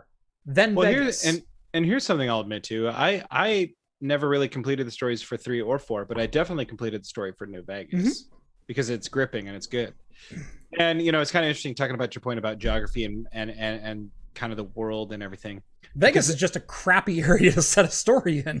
Right. But I feel like it kind of it caters to the Fallout idea pretty well. Oh, I think it does. You know, and I think especially using poker chips as currency in sake of bottle caps. Caps. And Fallout 3 was super cool. Like, the idea of the Capital Wasteland was super awesome. But then like Fallout 4, you know, it's like Boston and all this sort of stuff. When I went to Boston and I like went to Salem and went to all these places over there, I came back and played Fallout 4 just to see, and it felt like I had cheat codes on. I was like discovering regions on the map that I had been to in real life but had never been, like, didn't even think to explore in the game. Like, I don't know why that always blew me away just a little bit. Sure, now Ian shows up after we talked about him early in the show. Hi. Vegas is terrible even during CES. I fully agree. Vegas is a outside of the Strip, your first time, Vegas is a pretty terrible city to visit. It's just a place where people live. Like, that's the thing, you know? Right. Which is like any tourist trap. It's Vegas is a place that people simply live that happens to have some tourist activities in and around it. And it's very glitzy and glamorous, at least on like the center of the strip. But at the same time, we also still went to Walmart to get, water and bananas for the hotel room. Like, it wasn't all fantastical living. It wasn't this utopia of humanity. It was still Vegas. It's an interesting bit of civil engineering. Yes. You know what? It worked. It took them from 900,000 to 5 million inside of 20 years. So yeah, for sure. The money's there, and where the money is there, people will come, and people are certainly there now. What is Vegas? 5.2 million, something like that. Yeah, something. Yeah, I'm not sure. Rev hits my feelings on New Vegas really well. He says New Vegas had more immersion and a well-developed world, whereas Fallout 4 had a well-developed world, but the immersion was kind of breaking when your character began talking, and which is something that I hear a lot and I kind of agree with. But to me, whenever you play a game or you watch a movie or you read a book, you're sort of given a promise by the authors of those works, like what you're in for. And like your character's talking right off the bat. Your character's doing all this. Here's my 2 cents on that. And that is that while I think in games like Fallout 3 and Fallout New Vegas, where your character never speaks, but you do give dialogue. And so you click your dialogue choice. You never hear the intonation of your voice. So to you could be projecting your own voice or the internal voice that you have for your character. You're not influenced by the developers or story writers writing on that. You can make the character a little bit more your own. The problem is emotion isn't necessarily all the time conveyed through text. And we see this every time you've ever sent a text or an email to someone and they've said, "Are you angry at me?" Or like, "I don't know what you meant by that." Or like, emotion isn't relayed through text. And so for me, if the character isn't talking, I actually can feel a disconnect from the player character versus when I'm playing Mass Effect. And that's the example I was going to And all of a sudden, Shepard has a voice and has emotional relevance within the conversation. I feel more engaged in those situations than I do in Fallout New Vegas. So, Ian once says, "Oh, you talked about me? Wait, all good things, I hope." We were talking about the 128 core AMD Threadripper and Epyc rumor with 5200 speed memory. And I successfully made it through the entire segment without saying megahertz. And then in the very next segment, ruined it all. So, but I did credit you with the MTS instead of megahertz. So, but as long as my motherboard and XMP profiles are still saying megahertz when I assign them, I'm probably still going to say megahertz. So, sorry, not sorry. Still kind of sorry. Like, I get you. But that's a hill to die on. Unfortunately, we never quite got into the story, but we were talking about Starfield, right? Starfield, yes. That's it. So we have 15 minutes to get through this, and we have to do reactions to the Star Trek Picard trailer. So let's freaking nail this. Starfield, Bethesda's new IP RPG. Coming out November 2022, which is exactly 11 years after Skyrim, by the way. To the day. It's 11 years after the launch of Skyrim. Will be on Xbox and consoles on November of 2022. Notice the distinct lack of PlayStation there. Because Bethesda is now a Microsoft studio. So, not entirely shocked, but November 11th, 2022 is the official release date of Starfield. And it's been called everything from Skyrim in space to a Han Solo simulator to whatever else. I think we're really going to need to wait for this one to develop and to get proper trailers and gameplay footage and whatnot. But based on Bethesda's track record of developing RPGs, whether you love them or hate them, they're usually very popular, and people play them for hundreds of hours without even realizing it. Yeah. So, because typically their games don't rely on much procedural generation. Right. Hand curated, so right. feels like you're actually exploring a living world that existed before you. Yep. Who knows if Starfield will exist in the same vein? Who knows? And people still say, I like, Privateer better. Fair enough. Sure. Cool. Like, the truth is, you want a good space game, you can go play Elite Dangerous, or even now you could go play No Man's Sky. That's right. Prism updates out. Game's better than Other ever. Worlds. There you go. There's lots of options. None of them are by Bethesda. No. So, we'll have to see kind of their take on this. I know that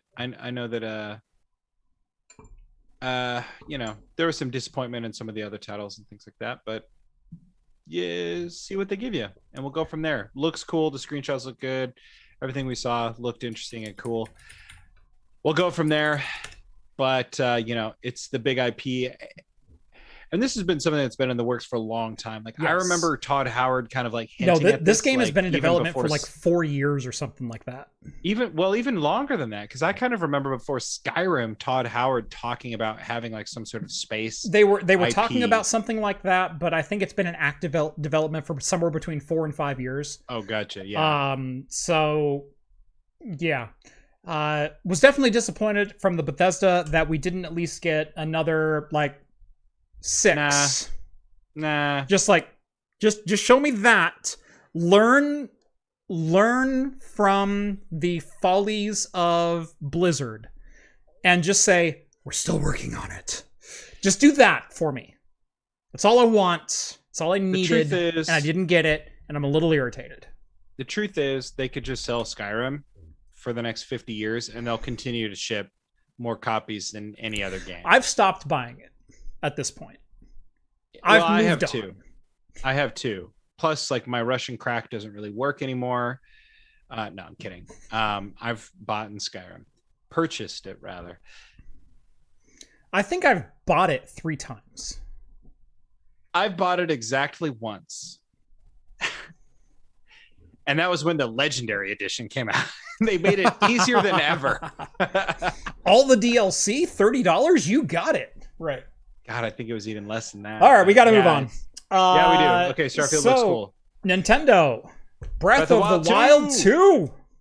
Yes. This is cool. So a lot of the talk has been around, this is a true sequel to Breath of the Wild, takes place immediately after the events of Breath of the Wild, which I actually just finally finished my playthrough. And someone says, well, did you just beat Ganon or was it 100% run? And I'm like, well, it's an 80% run. Screw the rest of the core exceeds. But I had something like 19 hearts and whatnot. I'd done a fair number of the shrine challenges and had all the ultimate gear. It's like just leave me alone. I did my run and I put tens and tens of hours into that. Not gonna say hundreds, but it was probably about a 60-hour playthrough.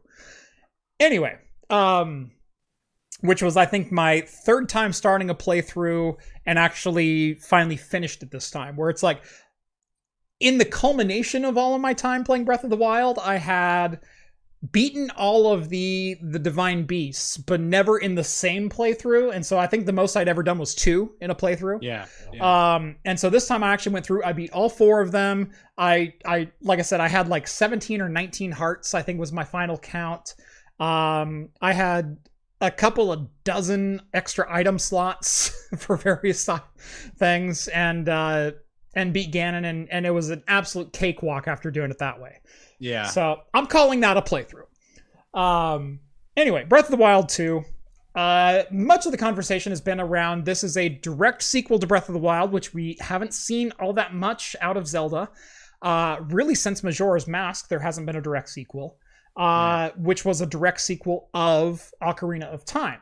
Yeah. And Majora's Mask was also significantly darker in tone and very environment and so even though it was a similar style of environment, it was a very dark style storyline.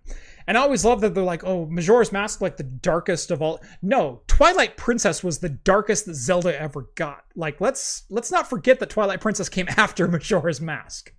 Yeah, Twilight Princess is kind of dark. I kind of think Majora's Mask might be a little bit darker overall, but Twilight Princess was definitely right. But remember, it was immediately following Majora's Mask, and I thought it was actually slightly darker in tone. But anyway, I mean, it was still a Zelda game at the heart of it, so it's still bright colors and one of the best too. Yes, so. yeah. But there's been a lot of correlation with, you know, oh, they're just going to rehash Majora's Mask, or it's going to be like a darker, gloomier Breath of the Wild, and rather they kind of. And all the trailers and sneak peeks that we've seen to this point have been Link and Zelda together, which people went, ooh, two-player? Which would still be cool, but I also don't want it to be only two-player or only multiplayer, because if you played online, a lot of those people are dicks. But all of the imagery that we've gotten to this point has been very dark. So we've gotten all the blight kind of stuff from the Ganons and whatnot. But now all of a sudden they're going, no, we're not just darkening caves. Link can frickin' fly. So Zelda Battle Royale confirmed? Yeah, right, yeah. This is him jumping out of the bus. Yeah. Yeah. Anyway, so this is one of the first scenes that you see is Link just catapulting towards these sky islands. Yeah, so it's going to be a fairly familiar environment, very much like Majora's Mask was familiar if you had played Ocarina of Time. We don't know if it's going to be the same exact map with added elements, or if it's going to be a completely new location. But we do know that it is a direct sequel. There are now also these floating islands, and we've seen some new abilities out of Link, including a time-shifting ability, as well as a ability to like jump up into the bottom of an object and then like swim to the top of it. Was kind of a mechanic that they showed off very briefly, with like this Ripley effect on the rocks. Why are we talking about Final Fantasy now? Interesting. Anyway, so sometime in 2022, we will see a release of Breath of the Wild 2 is the unofficial working title. I'm sure they're not just going to call it Breath of the Wild 2 because they've never done a Zelda game like that. Yeah. Except for Zelda 2, The Adventure of Link. And I don't think they'll make that mistake again. Moving on. Elden Ring. This one looked cool too. This one looked cool in a Devil May Cry / Devil May Cry meets Dark Souls. Yeah. Is what I got out of it. Which honestly is not my favorite style of game. I don't know if this game is going to be meant for me to play. There are some hack and slash style games that I like, but not a lot. So there's a lot of hype around this one, and I know it's a J.R.R. Martin or George R.R. Martin collaboration, action RPG. I watched the trailer, and from even the brief glimpses of gameplay that you get, I'm not getting excited about this one. And I feel like I'm going to be alone in that, and that's totally cool with me. Yeah. I'm excited for it. I like Souls-like games. I've been meaning to. I haven't really played Dark Souls, but there's a couple games in the same vein that I'm really interested in. And so I kind of get the appeal of the style of game and all of this sort of stuff. I'll have to wait and see, because some of it looks like blatant ripoffs straight from Dark Souls, and Yes. I've been seeing a lot of criticism of that. Yeah. I don't want to jump on and dogpile the criticism because I kind of feel like, that's sort of the, I don't know, not the lazy way, but so many people do that. They're like, well, here's the problems with it, and they dogpile it, kind of like CNN does with Windows 11. So I will say, as far as like kind of new IPs go, like this is one of the big ones that stood out to me and that interested me. And maybe it's just because of the amount of coverage that it's gotten, and maybe it's because the collaboration sort of with George R. Martin and things like that. And you got the guy who did kind of pioneer the Souls games, who did sort of pioneer Bloodborne and Sekiro, stuff like that. So, you're probably going to have a lot of similarities with that guy behind it all, but who knows? I'll kind of wait and see. Yeah. It stands out, but I'm not an early adopter for anything. So I saw this one. I watched the trailer. I tried to get into the hype. I tried, and then I watched the trailer again, and I went, I'm just not digging it. Yeah. And maybe I could be wrong. I've been wrong about games before. This one, I'm just not feeling though. So yeah. And that, if I'm in the minority, that's totally cool too, because you know why they make games? For people to enjoy them, and niche games are okay, and games that don't appeal to everyone are totally okay. Like we talked about Fallout 3 versus New Vegas versus 4. Well, and this is kind of an interesting. There's an just because I liked A New Hope doesn't mean I have to love The Last Jedi. They can be two different forms of media. It'd be really hard to like both of those movies because one of them is one of the worst Star Wars movies of all time, New Hope, and the other one's one of the best Star Wars movies of all time, Last Jedi. So, moving on from that, before I have to field any criticism, that kind of opens up. I'm gonna give my opinion and then run away. I will stand on this mountain and defend it, but nobody wants to deal with that for the not on this show. You won't. You want to bet, Jeff? I'm sorry, Red. I can't hear you anymore. Weird.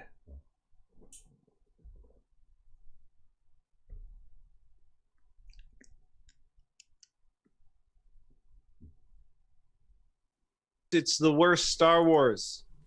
And I love Star Wars. You have no power here. All right. This one caught me by surprise. Very pleasantly. So, Wonderlands. We'll just say that. Wonderlands. So the trailer starts out with this very fantastical type land. Very unique art style. Showing this large dragon taken off from a cliff and soaring overhead. You've got this guy forging what looks like a sword down on top of a mountaintop. The dragon lands behind him. He turns around and he is actually forging like an 8-barrel, minigun and starts shooting at the dragon with it. And then you realize it's all cell shaded in a very familiar style. Like they stayed very wide on the shot very intentionally and slowly drew you closer and closer in until you finally recognize the art style of Borderlands. So this is Wonderlands, but not just Wonderlands. This is Tiny Tina's Wonderland Adventure. And I gotta say, the early artwork that I'm seeing is freaking marvelous. Yeah. It looks really good. This is going to be like a fantasy style Borderlands shoot 'em up loot craft blah, blah, blah, blah, blah. I'm looking forward to this one as a diehard Borderlands fan. I'm super excited about this one. Yeah. And it seems like it has a pretty interesting cast for voiceovers. Andy Samberg was Will Arnett. Will Arnett, yeah, it's like an SNL meetup. Yeah. It should be interesting. I like the departure from Borderlands by Gearbox into Wonderlands. A fantasy style. Oh, Wanda Sykes as well. Oh yeah, she's great. Yeah. But yeah, so taking a bit character in Tiny Tina and making her the figurehead of her own style story, very grossly diverse from the Borderlands environment, but within the same universe. I think it's fantastic. And I hope this is a good game. Yeah. But this one has me hooked from the very beginning. So yeah. It is 10 o'clock. It's time for Star Trek. Let's hear it. What happened about Star Trek? Let's hear Something new? So, as I said at the very beginning of this show, happy Picard Day, one and all. Today is Picard Day, 6/16. And on Picard Day, Star Trek doth blessed us with a Picard Season 2 teaser trailer. For the first time, not just featuring the voice of the returning John Delancey, but in the flesh John Delancey as Q. Oh, mon capitaine, you are much older than I expected you to be. Oh, so good. So they finally given away a little bit of the idea, premise, main storyline, what have you, of Picard Season 2. And they've done exactly with Q what I wanted them to do. Was like, you look so old. Well, I guess I could match you. And all of a sudden John Delancey's old again, so they don't have to do makeup or CGI. Because it's classic Q to go like, oh, like, you're old and haggard now. Let me be old and haggard too, just to irritate you. Yeah. Like, it's perfect. But teaser trailer is out now. And Q has apparently like altered the past. So there are major events that never happened. And the one that we see at the end is, oh, and by the way, a lot of the main crew that Picard is with right now, so Raffi and Captain Dude, gosh, what's his name? 7 of 9, and whatnot, they all seem to still have their memories. So this is like a Q snap, like, just imagine if you hadn't done this on the Enterprise, Picard, how different things would have been. But they wake up in a future that is unfamiliar to them with all their memories from their old past that doesn't affect them now. So we've got definitely a time shift going on, which is very classic Q. The most dramatic of which is 7 of 9, who wakes up in her bed as Annika and realizes that she's never been assimilated by the Borg. And Picard is still in Starfleet. And there's a number of other changes as well. So Ramos is still in Starfleet as well. He's got an insignia on him. So lots of and Rico Suave is in the crew too. Yeah, Rico Suave. Q was always a bit of a dick. Yes, he was. Q was always the court jester, and yeah. John Delancey charged 50 euros for autographs at a UK Comic-Con. I heard he was a bit of a dick. Yeah, he's John Delancey. He's not playing a character. Yeah. From what I hear. Yeah. He's a phenomenal actor, but a bit of a dick. But there's a number of good actors who are kind of a bit of a dick. Yeah. Well, and it's, I don't know. I'm not going to defend somebody's right to charge $50 for a signature, but it is also his living. Mm-hmm. So, do you really need a signature? Right. I mean, consider that. and here's the deal. There are some actors who will just like randomly show up at Comic-Cons and will walk the floor and will be mobbed by everyone and will sign whatever you put in front of them. And good on them for that. That's cool. The problem is, most actors are still just kind of like working jobs. Yeah. And they owe you that. Right. They don't owe you the interaction. They don't owe you the experience.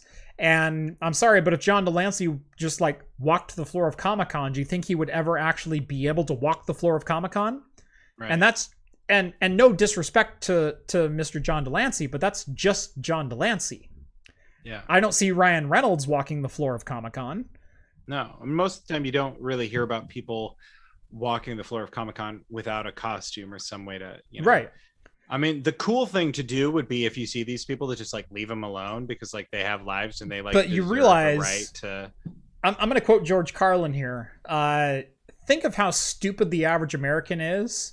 Now put it into your brain that half of them are dumber than that. Mm-hmm.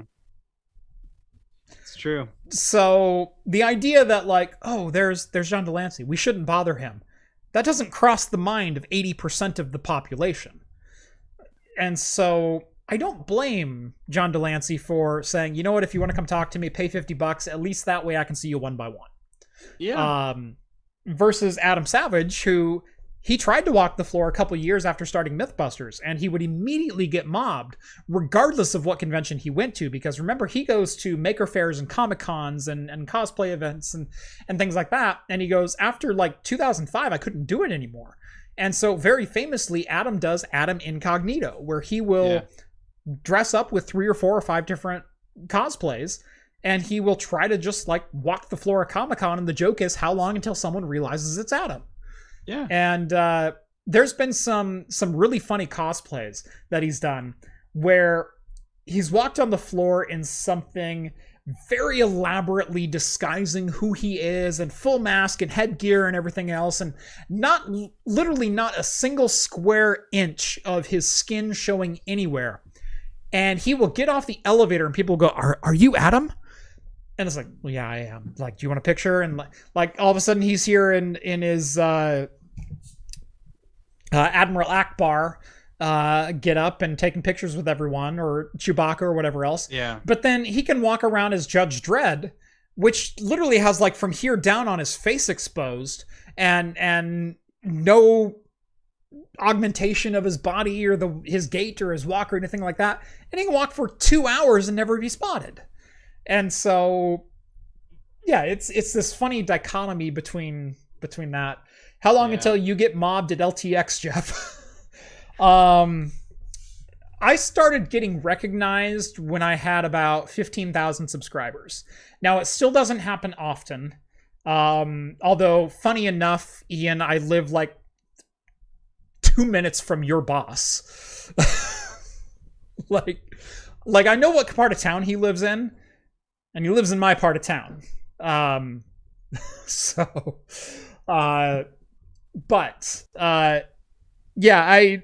I started getting recognized early on in the YouTube career.